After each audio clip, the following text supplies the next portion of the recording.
so far not very long because I haven't got the AV to work. So while we're waiting for somebody to come and make that happen. Does anybody know how this system? Does anybody in the room who could do like that magic? Great.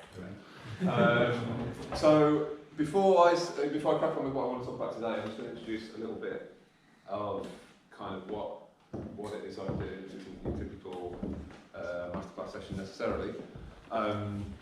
As Jeremy said, I graduated from here ages ago. I'm back now I did a PhD, and now I'm here as a postdoctoral researcher, working basically around jazz and philosophy and research and things like that. So I guess before we start, the question is, what does anybody? I don't want to just assume you know what I'm talking about when I'm talking about.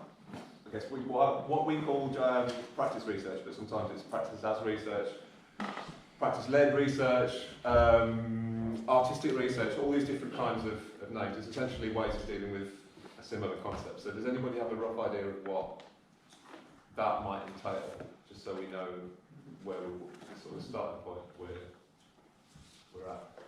Any ideas at all? Great. Good. That's good. That means we can start beginning. Perhaps research is not something that happens alongside practice. Perhaps the act of practicing is itself a form of research. Yeah. Okay. So that's one. Yeah, that's one.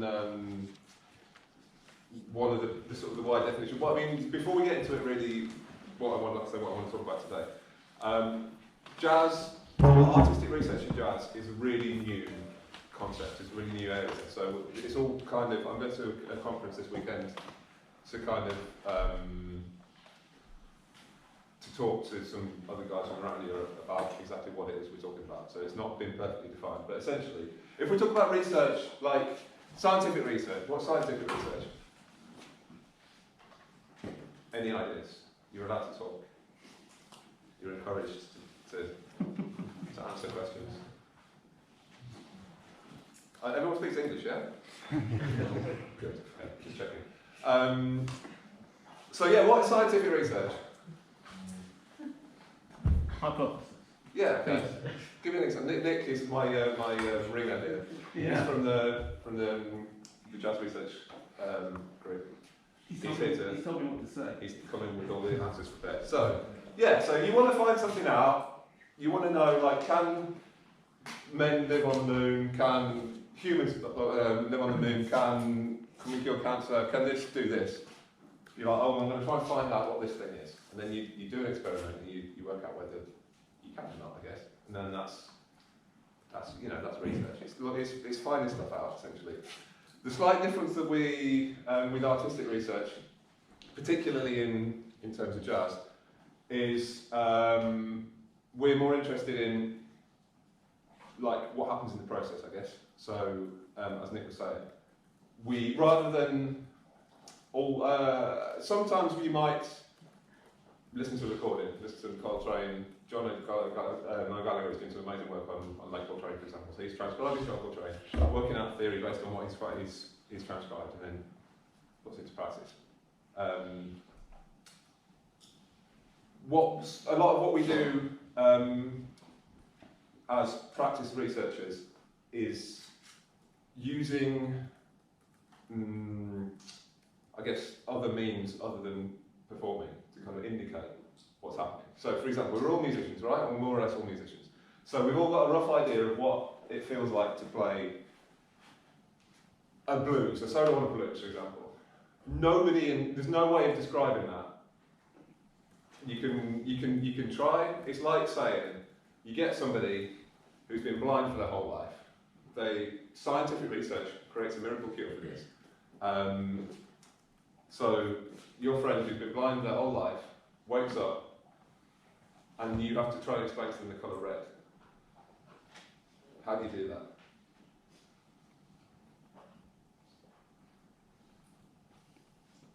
Show it to. Perfect, yeah. It's describing red to somebody who's never seen red. It's like, how do you do that without saying it's red? But if you go, that's red, instantly, everything, and you can explain to them the the association with danger, with heat, you know, with communism, with Liverpool Football Club, like all of the different associations, cultural associations that come. That's all theoretical knowledge. But the actual experience of seeing red and associating that is something you can only do by pointing to red. So I guess what we're doing as artistic researchers is pointing to the colour red. That's a real massive generalisation. That's kind of where we're going with this. So, what I would like to talk to you all about today is, as you can see, we don't have a presentation at the moment. Hopefully that will be resolved soon. Failing that, I'll try and just talk my way through it. You can imagine all these amazing slides that I have ready for you. Ideas about creativity and originality and what that's got to do with jazz, essentially. So, what's originality? What does it mean to be original? To do something that nobody else has done before. Anything else? Yeah, that's great. Any other interpretations? Do what's come before you, but in your own way. Great. Okay, that's an interesting interpretation. Yeah, that's a slightly different interpretation. So yeah, I mean, there's no wrong answers. To be someone or something that no one else can imitate. Wow. Yeah. Okay. Yeah. Cool.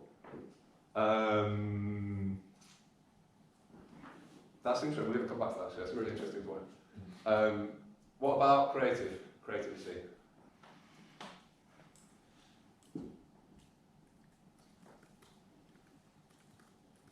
is creativity?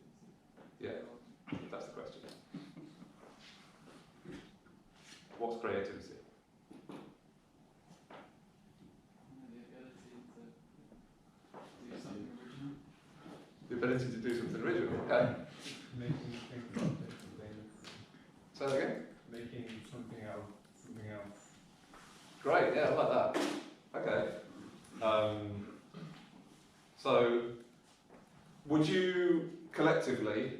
Would we agree that original and creative are synonymous? Do they mean the same thing? Not necessarily. Not necessarily. Why not? Well, like creativity, you can copy someone. It's to be creative without you copy them. This is great. Okay. How? Give me an example. So there's being creative in taking in restoring old paintings. That's being creative, because you're having to take the intentions of the previous artist along with your own skills to restore. So that's you copying what's come before and making it an exact replica, but in your process being creative. So, but where's the creativity come from then? The actual process of painting, the restoration. So if you have to like find the right colours for the painting, and all the thought process that goes into restoring it comes from a creative part of your brain. Okay. So what about installing electrics into a house? Is that creative? Yeah, you can get creative. You can't be wiring. Huh? You can get creative with wiring. Okay. So how would that manifest itself? Give me an example of an electrician, a non-creative electrician, and a creative electrician. If you have problem solving, then you have to be creative, I guess. Okay. In general, as a general. Cool. Okay. Good. What about so we've got an example of an electrician who's wiring a house. They're solving problems creatively. Are they being original? I suppose so, but not in the same kind of way that you kind of come up when you say originality. But yeah, like wiring something in a unique way would still be original. You said demonstrate originality, you wouldn't say poking this wire through here instead of there. I just wanted, before we carry on, this is really important. I think maybe I should have said this right at the beginning. There are no incorrect there are no absolute answers to any of this stuff. Okay, so we're essentially dealing with philosophy. So, yay! Great. Okay. So, welcome everybody. Great. So basically, yeah, I'm interested in how doing research making a better judgment edition. That's basically the theme of what we're doing today. So, I got some definitions basically of some dictionary definitions of creative and original. Is there anything that anyone would disagree? I mean, I know these are not complete definitions. Is there anything that anybody would disagree with for now?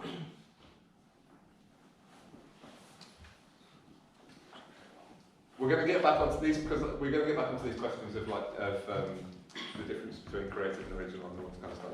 Get back to higher electrician in a bit. Is there anything that nobody that we fundamentally disagree with for now? So we have original, created, undertaken, or presented for the first time. Creative, related to or involving the use of imagination or original ideas to create something. It's interesting that you can't. This is kind of the creative thing is a little bit like trying to describe red without saying red. It's hard to do. And the two are kind of linked. They're very closely linked without being necessarily exactly synonymous. Okay. Does anybody know what that is? Mount Everest. Great. Okay. Why? What's this got to do with anything? Why, like, we're in a jazz club talking about philosophy, creativity, and originality. What has Mount Everest got to do with any of this? So what Everest? The whole. Yeah. Okay. Good. One way up to this one. Great. Okay. Good. Do you think that? Would you say that Mount Everest is creative for being the only one? No. Why not?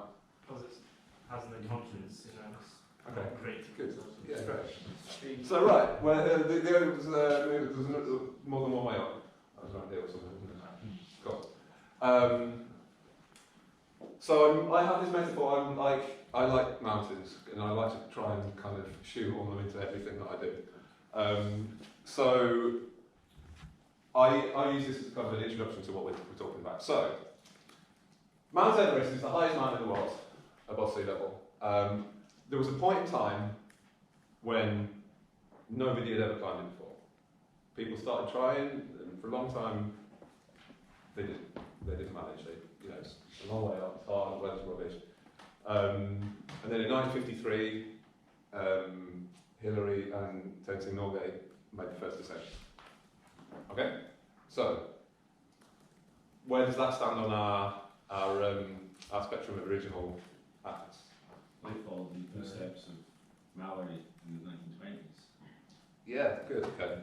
So it's that building on what's already there. Yeah, definitely. Right, we'll come back to that as well. But in absolute terms, they were the first people to climb to the top, right? We can more or less. It's better to be with that as well, though, isn't it? There's always debate about everything, but right, you're going to have to. No, that's true. There's always debate about these things, but for the sake of argument, let's imagine that at some point we don't know who it was, but at some point in the history of humankind, there was a person who was the first person to stand on the summit of Mount Everest. Agreed? Yeah. Yeah? Great. Okay. Okay. What about the next one? Who the next people to climb it? What then? Wasn't the next challenge to have oxygen? Right. Okay. Yeah. So once, yeah, we have the absolute objective of climbing Everest, and then subsequently we had, there's a guy who's just done it recently who's a nutcase mountain runner called Killian Jornet, who's essentially ran up Everest twice in a week on his own in oxygen, which is it's like next level mountains. But so there were different following the same route. The next people who did it, maybe they weren't being original in an absolute sense. Then the next, I think it was a Chinese expedition, made the next ascent on the northwest rather than the same road that Hillary and Tenzin went. So they essentially achieved the same objective by different means. Yeah.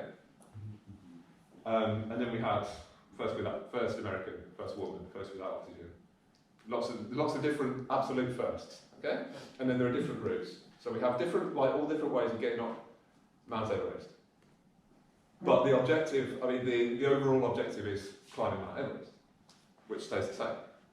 So, in one sense, the originality of the act can only be achieved by the first person. This is why people who talk about making records in the Guinness World Record sense, not in the music sense, seems to sort of the consensus is that it's better to be the first person to do somebody than the fastest, because the fastest can always get faster, but the first, you're always going to be the first. We'll come back to judgments of value and kind of and these things a little bit later. Okay, what about, I still haven't climbed Everest. What about when I climb Everest? Where do we categorise that? Is that an original, is that a creative act? It depends if you did it. So if you did it off your own If I literally followed in like exactly the same footsteps of whoever the last guy was up there. But it's an act for yourself though. Exactly, yeah, great. So, in one sense, I don't know how many thousands of people have done it now. I mean, if you've seen the news recently, there's queues at the top, it's madness. But I've never done it. So for me, first time I climb Everest is always going to be the first time I climb Everest, right? So we have, I guess, two types of original act. We have the absolute original act and the individual, not subjective, but the individual creative or original act. Okay, which perhaps we can categorise using. There's an academic called Susan Bowden who distinguishes the two models of originality. Originality and creativity get very much mixed up in the debate on all this kind of stuff. So this is why I think it's good to think about what the differences are, because often people think that they're synonymous. Her idea of creativity can be understood as applying to originality as well. So we have historical creativity, which is the first time something is done in an absolute sense. So, first person up Everest. Or first person up Everest without oxygen, or first woman up Everest. First person up Everest. There's a guy who got in trouble recently for climbing up Mont Blanc with a rowing machine and not being able to take it down again. We'll get back onto conceptual art as well at some point, but this thing's like first person to climb up Everest carrying a rowing machine. Okay? And then there's the psychological creativity, which is the first time that I do something. So the first time that I climbed on Everest with a rowing machine, for me, is a unique act, or it's an original act. Okay, so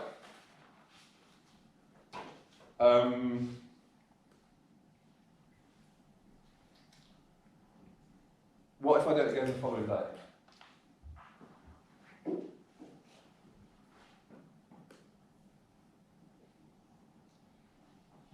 Is it? Say that again?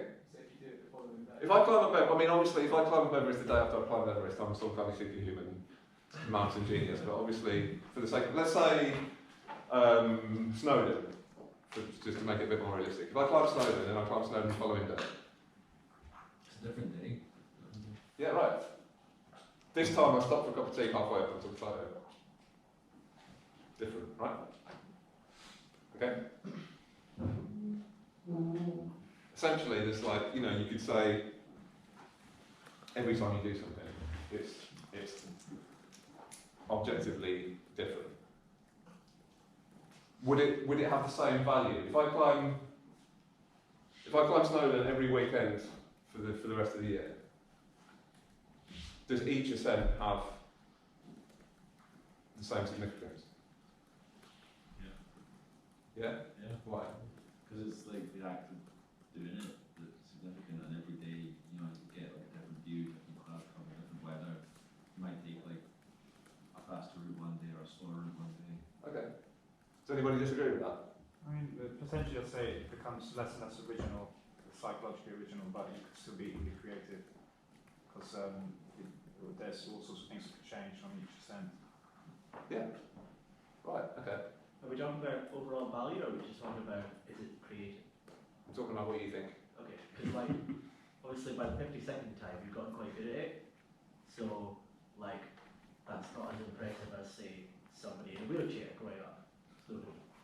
So then the question is that, surely that's got more value than the 50-second time you walked up slowly? But there's different conditions, so you know, you're like, not every time you ascend you're not going to have a clear day.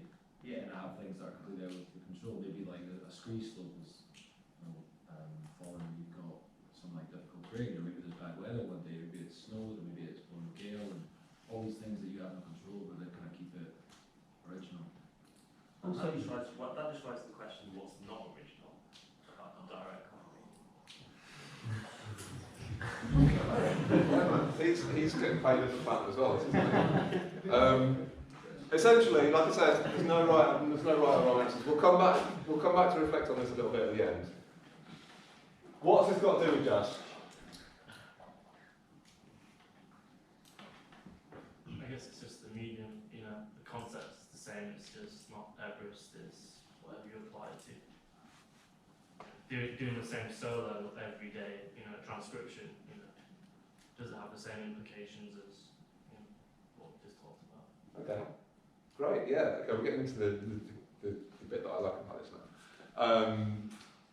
So I guess we're talking about, I don't know whether to, I'm just going to follow my nose a little bit on this. So, you said about doing transcription, playing the transcription, but if you play a transcription every day, I'm a saxophone player, so I was rhythm players. I transcribe Johnny Butler solo, and every time I get up and play rhythm changes and play the same solo. Is it the same? That depends if you're doing around you. If you're playing to a backing track, maybe, but if you're playing with band members, you're playing the exact same solo every time. Yeah. Okay. So this is interesting coming from you, because every time you climb Snowdon, apparently that's different, but every time you play the same solo, it's the same. Well, that's the things that go on. What I'm saying is the things if you're playing with a band, the things going on around you that aren't in your control, like climbing a mountain, all that keeps it original. But if you're on a backing track, so if you're looking at a photo of Mount Snowdon every day, then it's like, no, it's not going to change. So if you play to the exact same backing track every day, it's not going to change. Hands up for agree. Hands up for disagree. Both hands up for sort of yes to both. Yeah, right, okay, good. So basically, sorry, I'm not picking on you. You're right. You're right and you're wrong, which is the beauty of it. You're a day older. It's not going to be the same. True. Yeah. Your reed's going to be a little bit older. You might have, you know, the weather you might not have tuned up properly. You might, you know. So essentially, you know, yeah, I climb Snowdon by the same route, wearing the same clothes every day. I'm not going to put my feet in exactly the same place. Even things within my control. Even if I do, I won't have done it in the same way because I'll be older. I'll be getting fitter by the end of the year. I'll be doing it. I'll have to make a conscious effort to not climb significantly faster because I'll be getting fitter. So basically, this is serving as an introduction to the horrible, tortuous, psychological world of philosophy, which I think is great. So welcome. Thanks for coming up for the ride, I guess. So yeah, so essentially, it serves as a metaphor for introducing the ideas that I'm dealing with in my research, and I think coming up to the title of this talk, my objective is to kind of demonstrate how I find engaging with these sort of questions to make me a subjectively better jazz musician. So essentially, what we're talking about, we've got a process of doing something. So climbing up a mountain. The product, I guess, the result. We can say this in the case of climbing a mountain. We've moved from Everest to Snowdon because I'm being more realistic. So the objective, the fundamental absolute objective is climbing up Snowdon. We can apply the process of climbing up Snowdon to different routes. different weather, running rather than walking, carrying a rowing machine, doing it naked, doing it dressed as a zebra, like whatever you want to do, there's different ways of doing it to make the fundamental act of climbing Snowdon either more or less creative or more or less original, depending on what your personal criteria are for creativity or originality.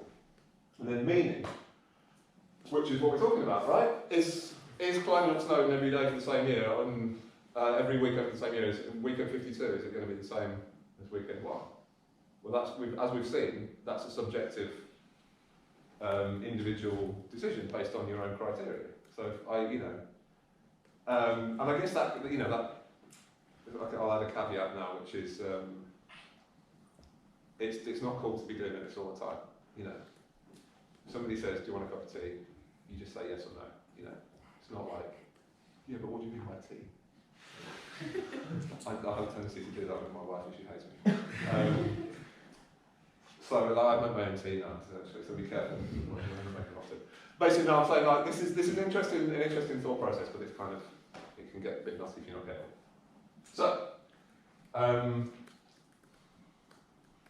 in order for something to have value, for an act to have value, this is a philosopher called Robert Fletcher, whose work I'm really interested in. He talks about the context in which you're doing it, the meaning of your act being subject to the way it's understood in the community. So, those bodily movements count as the deed I intend only if that act description is one recognisable as such in the community in which I express and realise myself. So, I cannot be doing X if the community in which I act takes what I'm doing to be Y. For example, if I climb Triffin, which is the next mountain along from Snowdon, however hard I believe that I'm climbing Snowdon, everybody's going to tell me that I'm not, because Snowdon's that one over there. For example. That's kind of easier to distinguish. In the concept of music, I can say I'm playing a blues.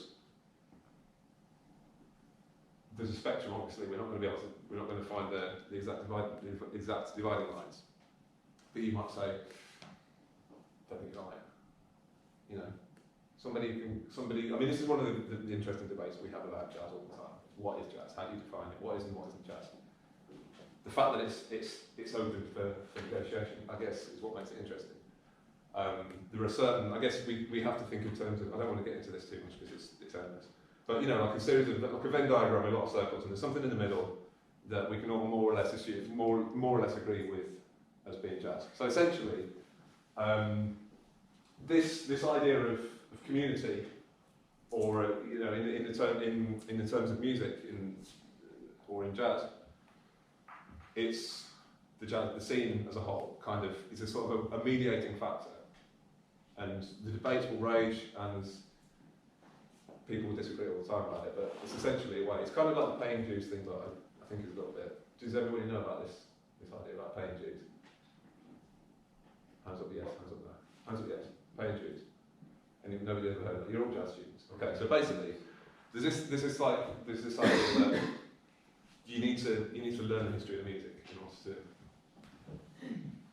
to be able to play it properly. Essentially, you go to a jam session. I mean, like maybe in New York in like 50, you get up. Max Roach on the drums. He's like, no, not yet. Max Roach says you're not good. It's because you're not good. Okay, so he's kind of. This is an example of the community sort of self-policing almost. I don't want to get too far into that. That's a whole different question. On terms of like political jazz musicians though, we're going to look at lead comics for a little while. So we were looking before at the idea that it's essentially an individual subjective decision as to what is and what isn't an original act, or what is and what isn't jazz. In the case of Lee Konitz, he's quite specific about what he thinks is and isn't improvisation. So he's kind of categorised it into 3 points.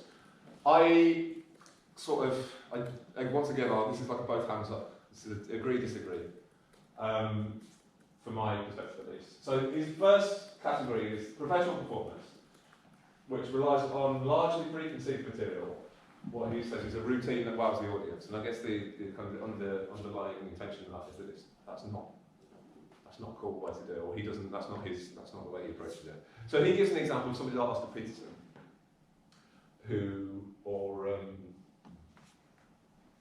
think James Moody is the other guy he cites with this as well. But basically, people who coming back to sort of playing the same thing over and over again will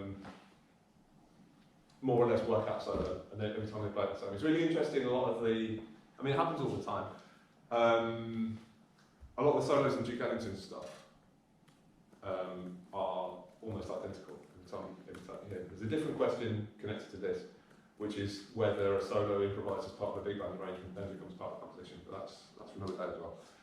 But essentially, it's pre-preparing the majority of what it is you're going to play before you play. The second point is compositional approach, which is an approach that relies on a vocabulary of phrases. So, for example, Charlie Parker conceived of these great phrases and then fit them together in the most logical way, which is to say, he's not constructing an entire solo, but the solo he's constructing is built of licks, essentially. I guess that's the way that we mostly learn to play jazz these days, is learning little chunks of licks and then sticking them together in different orders. Lee Konitz, his personal approach to improvisation, the one he subscribes to, is what he calls intuitive improvisation, which is coming in with a completely clean slate from the first note. Pure improvisation. So, once again, this is a big debate. I personally don't, I've heard him play, I've met him, I've transcribed him, I know for a fact that he repeats himself. Calling it coming in from a clean slate is essentially like having some kind of amnesia where you're not even sure where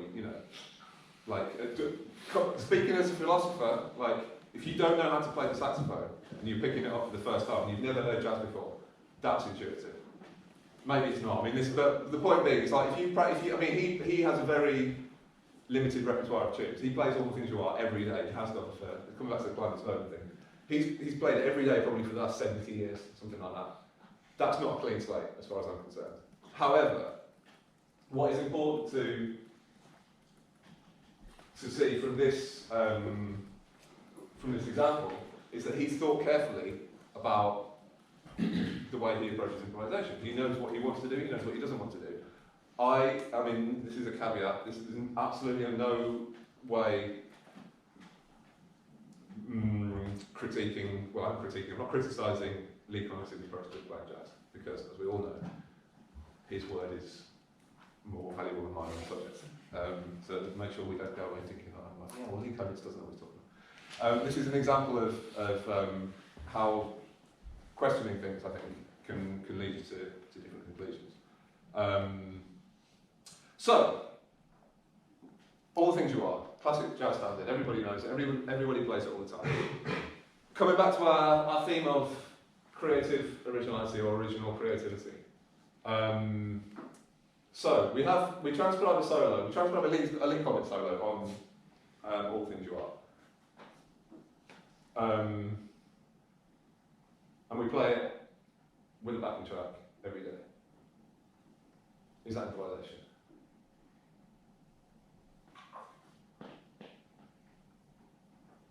No, in simple terms now, once again, philosophers have an argument for everything. They will attempt to argue thoughts about everything. In the terms that we generally understand what improvisation is, no, I think is the answer to that question, right? So essentially what we're talking about is improvising a solo over the chord sequence of All Things You Are, right? We're all more or less agreed on that. So, I don't know who the first person was to ever improvise solo over the chord sequence of All Things You Are. Theirs is the most original, right? Because they're the ones who did it first.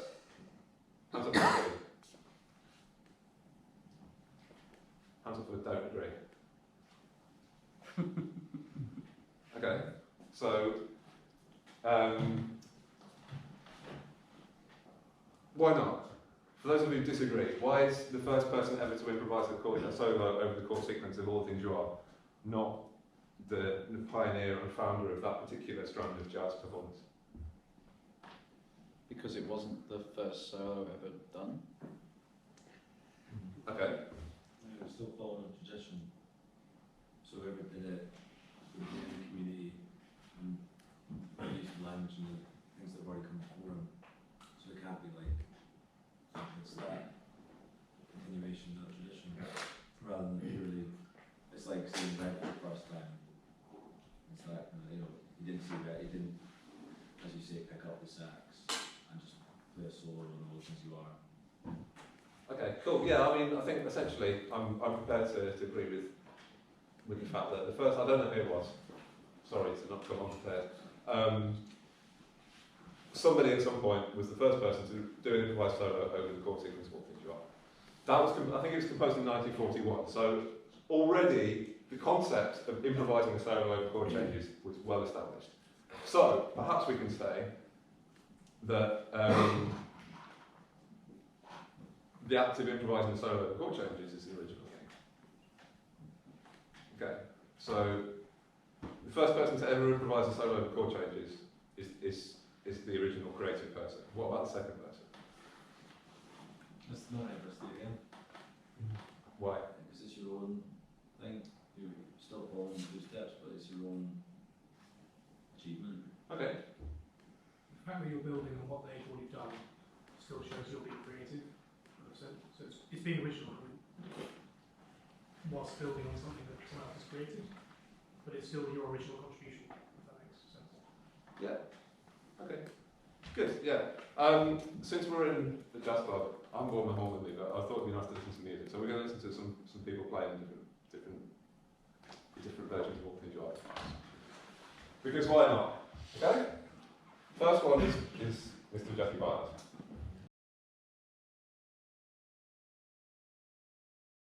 That continues in, well, a similar thing, but it's... sorry to cut Jackie off, basically, what I'm saying. I like just hanging out and listening to music, so let's talk about it a little bit. Has anybody got anything to comment about that? There's a lot of varied influences in terms of how he approached the tune and how he embellished, well, basically approached the standard in this sense. Yeah, right. Yep. Definitely, it's very stylistically diverse. So, Was he classically trained? Sounds like Mozart. Is this like that? Is like kind of like Mozart, classical music? yeah, he was really encyclopedic in terms of what he could do and get into the knowledge of music. We had stride and then Yeah. potato runs. Yeah, As well. What's a cool combo? definitely. Yeah. Right, next, Paul Blay.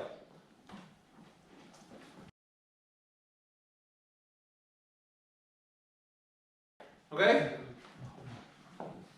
Does anybody know that record? Does anybody recognise the solo?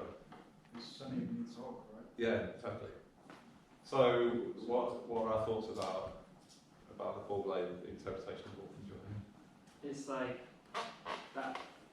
that's some very creative playing, I think, and he doesn't sound like he's restricted by the chord changes of the tune, and he plays very out, but follows his own motivic development to the point where that's so strong that it sounds correct, even though there might be the bass player's just playing the original changes underneath. Yeah. It's Yeah. So I mean, I think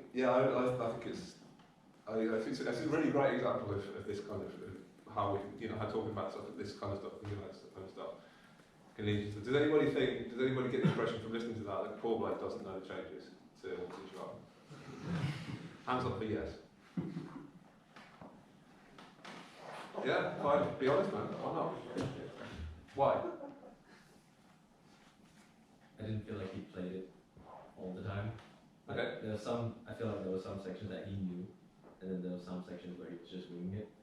Cool. Fine, yeah. That's a fine opinion. How about who thinks he does know the changes? Yeah. It's a different way of approaching it, right? Jackie Bard's got one thing, Paul Blay's got another thing. Your man here's got a different one.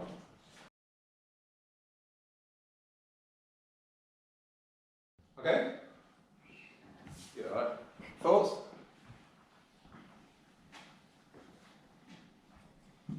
Good. Anybody think that he doesn't know the changes? Okay. Did everybody know where they were in formal time? Hands up for definitely yes. I'm gonna, yeah, I reckon, you know, within a beat or so. Hands up for definitely no. Yeah, be honest, like there's no right or wrong. Hands up for like both hands up, you know, yes and no at the same time. Okay, cool.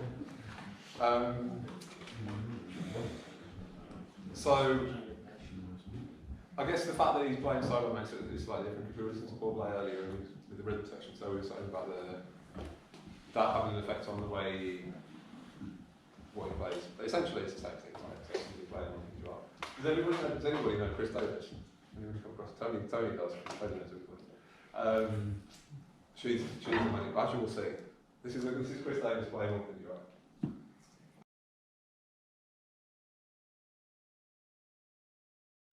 Sorry. Okay, so. Thoughts? You talked about the changes with things other than harmony. You could still hear all the cadences and sections of the form in her rhythm and the kind of motion she used. Like, I think it was the second chorus, she just went bam, like right on the one. So you could hear it was back to one. But she didn't actually play the changes harmonically. It's weird. Yeah, that's really nice. That's a really good observation. Okay. Anybody else? Yeah, any other thoughts? Sounded like quite a few of the motifs were kind of possibly Stravinsky inspired, and quite a few things you kind of recognise as sort of like motivic ideas that similar to Stravinsky's kind of. Yeah, quite possibly, definitely. Do you think she knew the changes? Hands up for definitely yes. Hands up for definitely no. Okay. Did we know where we were in formal time? Hands up for definitely yes. Hands up for definitely no. Yeah. If we'd listened to that last version, who would have? I mean, it's hard to say in retrospect. Do you think you'd have known what she was playing? Hands up for definitely yes. Hands up for definitely no. Hands up for not sure. Okay. So yeah, basically, I picked sort of four not necessarily obvious examples. I hope to just share nice music as well, but also to kind of reflect on this thing of style, which we'll come on to in a minute. So back to our original, brilliant. Our title of originality and creativity. So we listened to those in chronological order. Was the first one more original than the last one? Hands up, definitely yes. Hands up, definitely no. Okay, hands up for no, that's the stupid question with no definite answer. Great, okay. What's different about them all then? If they're not sort of better or worse, what's the difference? All played by individuals. Yeah. Their own life experiences and their own intuition and their own kind of intentions going into the music. Yeah, okay. Does everybody agree? I agree with that, more or less, yeah, I reckon. So, when we're assessing what we hear, whether it's to critique it, to learn from it, to dismiss it, whatever. In the case of, I guess, art in general terms, certainly in terms of the way I listen to jazz and the way I approach trying to learn from it, is to kind of judge whether it's stylistically original. whether there's some kind of, whether the person who's playing is doing it in an honest way. And this gets into really like difficult territory. You know, this is a subject for a different lecture. The question of whether you judge, how you judge experience. But what I'm interested in now is the fact that we've listened to 4 different pianists playing the same piece. So essentially, coming back to our absolute objective of doing a solo over the changes of All the Things You Are, all 4 of them did exactly the same thing. So I suspect that we would all agree that they didn't do it in the same way. Is that all right? So the difference is style. We all agree with that? Okay? Cool. So, let's think about this. Imagine the case of a painter who's drafted a style of his own. That should say style. We do not say that he's creating his style when he's painting his 30th or 40th picture in that style. We may judge the style to be a good one and the painting as a whole to be good.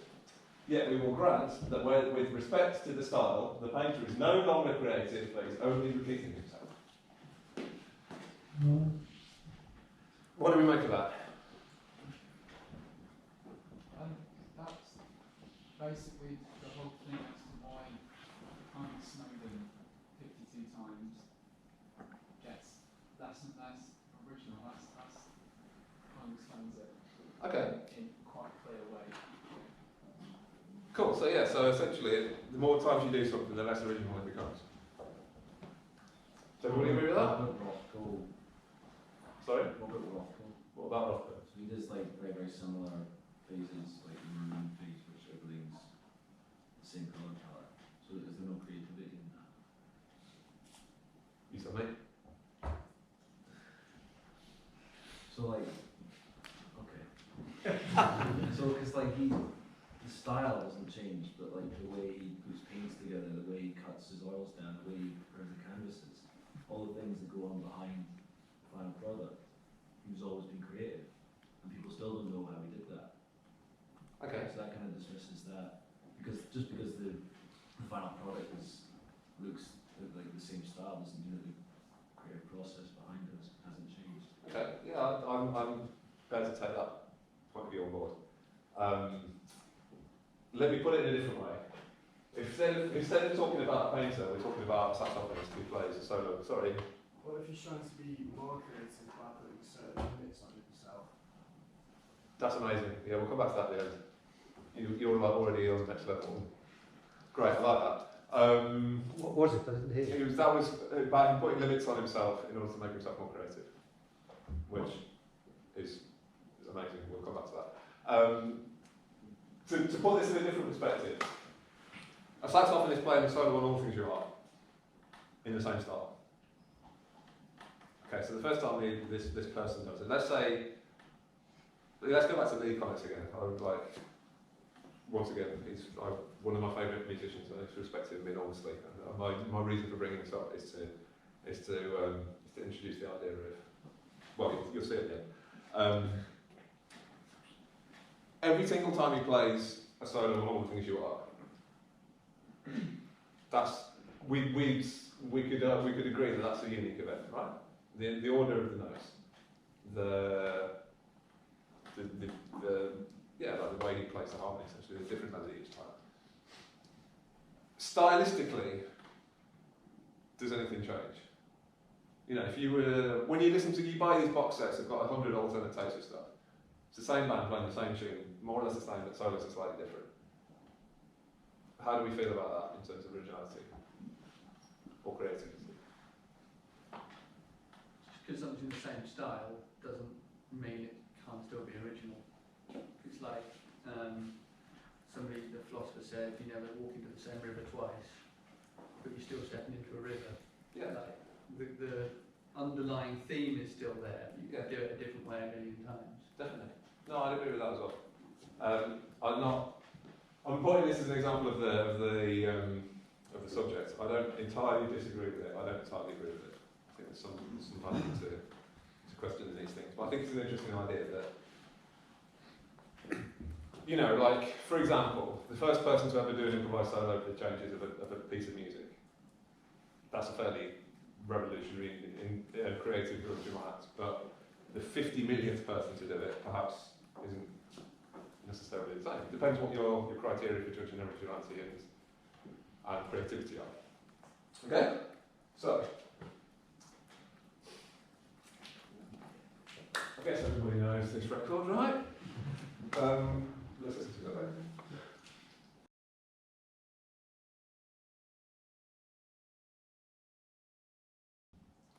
Okay? Thoughts?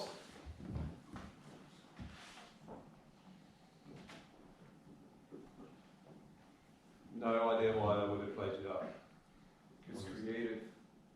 It is creative, you're correct. And you're going to play Peter Evans? Yeah.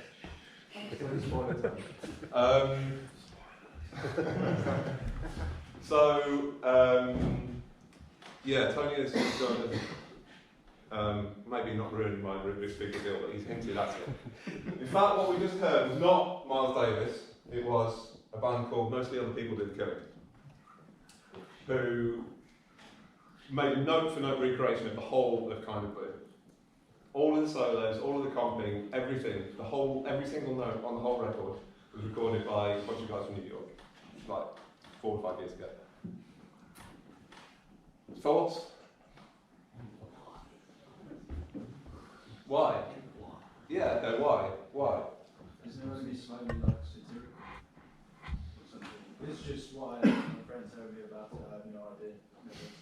Okay, it's satirical. Why? What? So what's satirical about? Well, I think it was meant to be like a statement about like what like the current jazz scene or like whatever it is. I'm not really sure.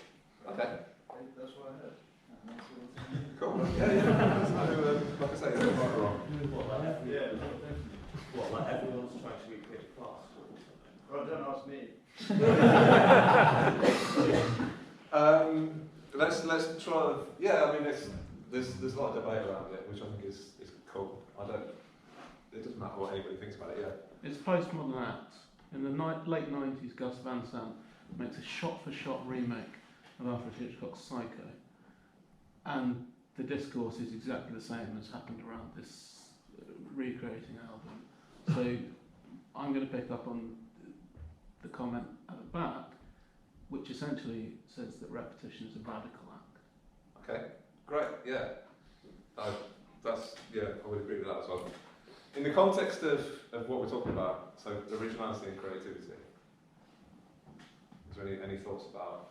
And this is where it gets. This is the fun part. This is where it gets really juicy.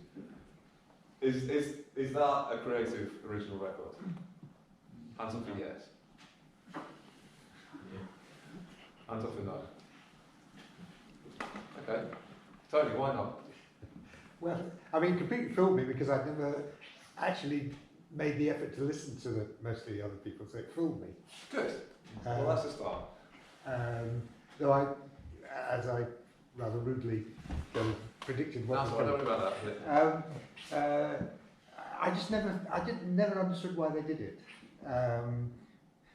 It didn't seem to be a creative thing at all to be doing, to me. Okay. So who's... Yeah, go on. It's original and creative because nobody else has ever done an remake.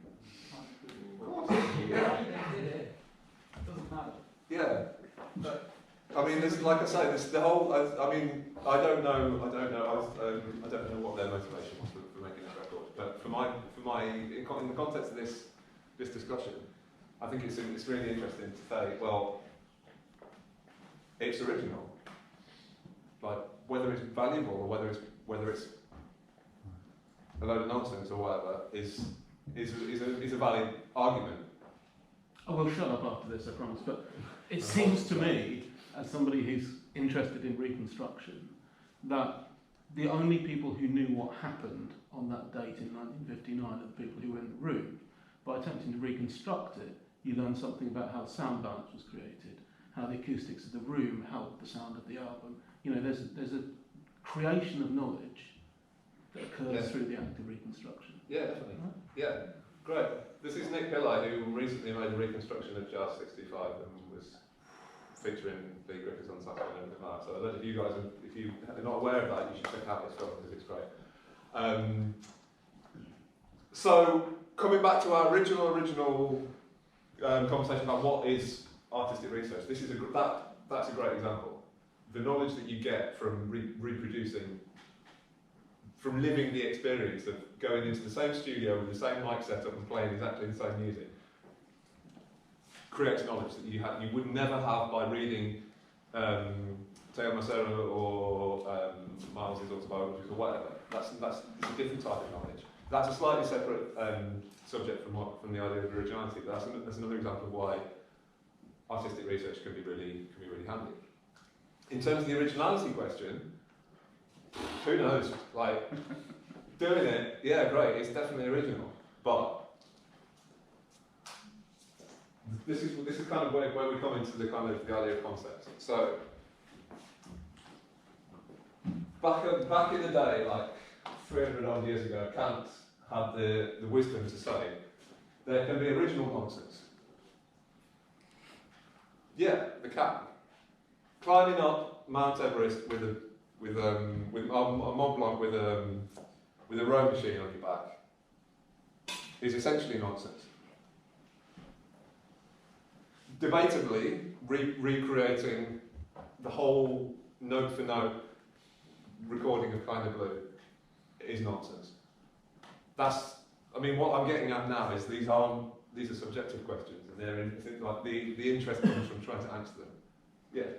It's more that the originality isn't in the perception of what happened. It's sort of subjective. It's in the idea of it. Yeah, right. It's in the intention. Exactly. That's amazing. Yeah, great. So intention. That really, that comes back to one of the things that we're. I mean, basically the conclusion I'm going to try and come to in a minute. When we think back to what Pippin was saying about it's only recognisable as such in the community in which I express and realise myself. So what mostly other people do the killing, I understand we're trying to do with this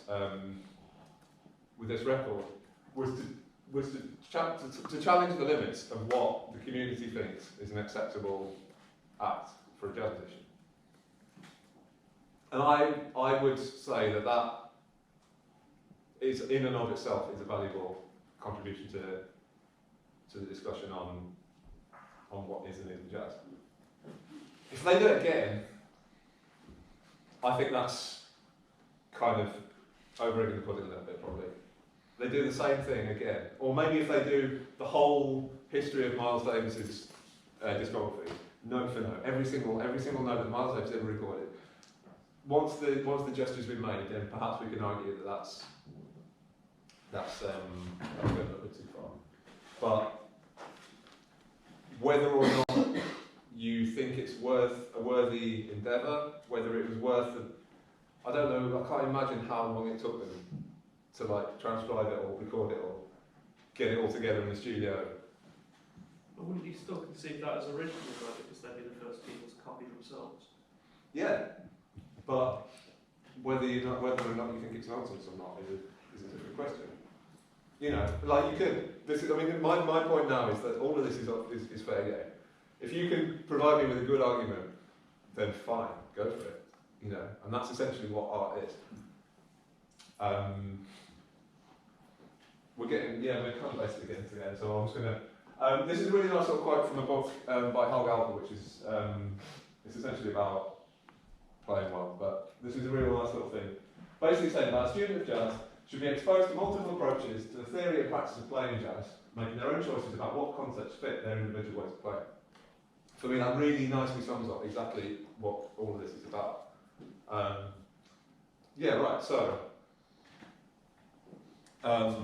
in terms of these questions of creativity and originality, my overall objective with this seminar today was not to say you have to be creative, you have to be original, this is how you do it, this is a recipe for being creative, because as we've seen, there are as many different recipes for creativity as there are people, probably more.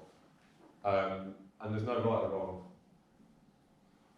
because there isn't. We're all different people, we all have our own experiences, we all have our own interpretation of what we think is valuable. Coming back to the interpretation of meaning, like the meaning of an act, of a solo. there's some records that I'd struggle in a court of law. I'd struggle to argue are the best jazz records ever made, but because for example, the time in my life that I discovered them, they mean more to me. I've got a real soft spot for that horrible '60s Louis Armstrong stuff. The really cheesy pop songs that he did.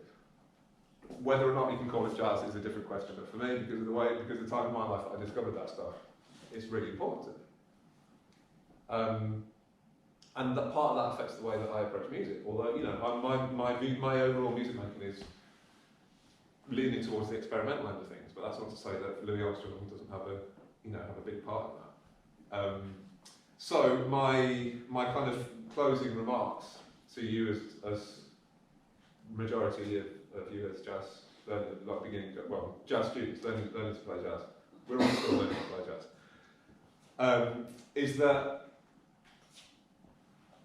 the type of critical questioning that artistic research encourages, I would argue is incredibly valuable for you as a jazz musician, because essentially what we're doing, we're not finding answers. We're looking for a point to start. We're finding reasons. So for me, like this whole thing of questioning what it is to play a solo over the changes of all things you are has made me think about playing a solo over the changes of all things you are in a way that I never used to. And that's made me think of this, coming back to this thing of limitation and repetition, all these kind of things. Sometimes by restricting yourself, for example, my current music, I'm really interested in the idea of like restricting the number of notes that you can use when you improvise. And everyone's like, oh yeah, that's not jazz, because like the fundamental thing of jazz is to be able to play as many notes as you want whenever you want. Was anybody here at the talk that I did last year when I was presenting my solo saxophone? I have to do it again. Some of you were. Basically, I've done a whole piece based on a Common Hawkins transcription. You could argue that it's not jazz. You could argue that it wasn't original. You can argue that it wasn't that it's not real improvising if you're using the notes that have already been written down. My argument is that you can. Whether I'm right or wrong is irrelevant. The point is that it's led me to do something that I wouldn't have done otherwise, which I guess is what we're aiming towards as musicians. So I guess if I could